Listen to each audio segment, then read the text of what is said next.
Are you someone with ADHD and just want to be understood? Or are you a parent that has a child with ADHD and you would like them to be understood of who they are? Well, I'm going to tell my personal story growing up with ADHD and the realization I had about being understood and having ADHD. But before we get started, if you are a parent that has a child with ADHD and want some more guidance and some direction as far as what you can implement as far as nutrients, supplements, labs to run to help your child with ADHD, go ahead and download my free guide just below in the description below. Check that out. It's a free guide. Just download it. And I hope it can bring you value as I put that together for you guys. So giving you a little backstory, I grew up with ADHD and dyslexia. And, I was considered the goofball amongst all of my friends, as well as my associates, leaders, people I was considered, the crazy little goofball, and really was never taken seriously. I was always made fun of, but I kind of took it. I was kind of the class clown. And for a while, I took this as it was, but really deep down, I desired that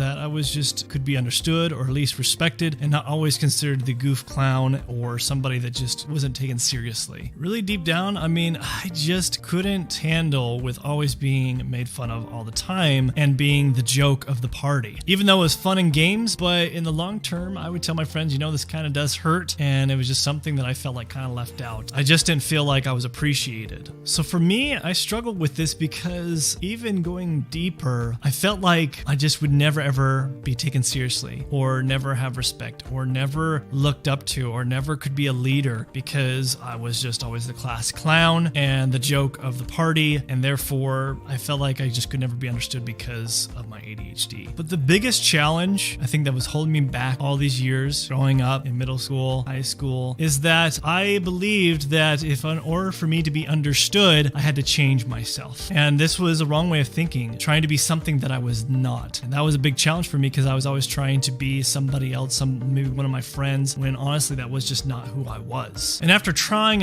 to prove to people of something that I was not, I finally came to a realization that this is not who I am. And it isn't necessarily I need people to understand who I am or understand the way I think. Once I realized that trying to change who I was to try to make people understand who I am and bypassing that and letting that go, and by realizing that I should actually surprise people, not have to prove something that they think I should be, but surprise them that I could accomplish something, surprise them that I can go above and beyond being the class clown, to surprise my leaders, surprise my family and my friends, versus trying to force them to understand why the way I act and stop trying to change who I am. Once I realized that I need to focus on this, things changed for me. So the plan was to become a doctor, which I thought was at that time one of the most respected type of professions to get in, and was definitely the hardest. So I knew it was going to be a challenge to become a doctor with growing up with ADHD and dyslexia. My friends and even different leaders and professors thought I was,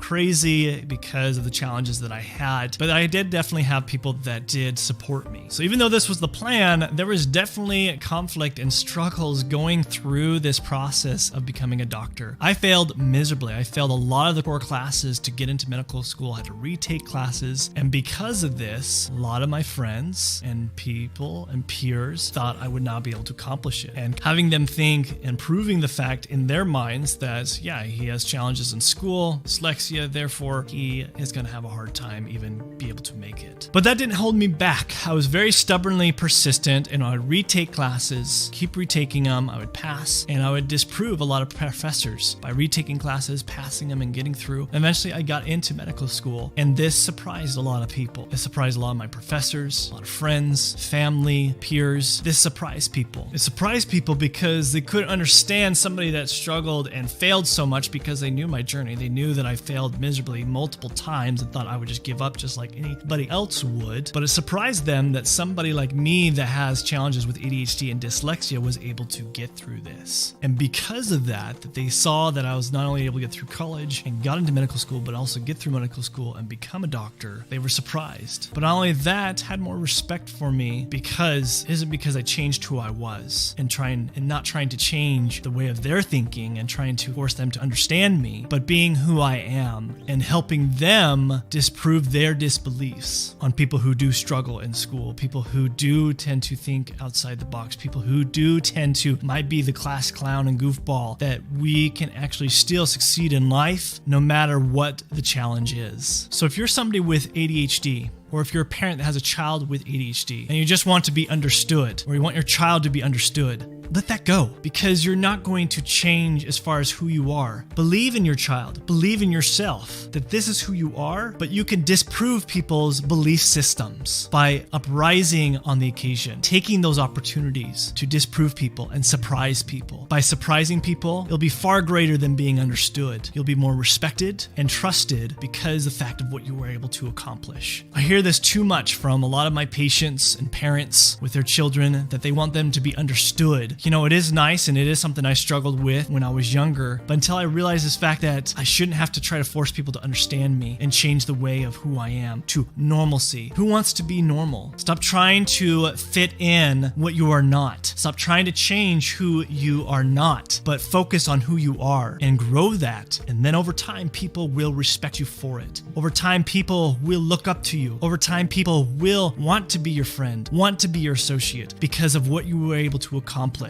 So the next time you ask yourself, I want to be understood, change that and ask yourself, how can I surprise people? I hope this message brought you value and changed something for you. And if you want further guidance and help, if you're a parent that has a child with ADHD, go and download our guide right down the description. It's free, has my protocols of helping kids with ADHD. And if you haven't already, go ahead and subscribe to our channel. We talk about ADHD every week on helping parents with kids with ADHD as well as adults that have ADHD. Then go ahead and check out these videos over here. And until next time, this is Dr. LeGrand signing out. And remember, you have an optimal mind.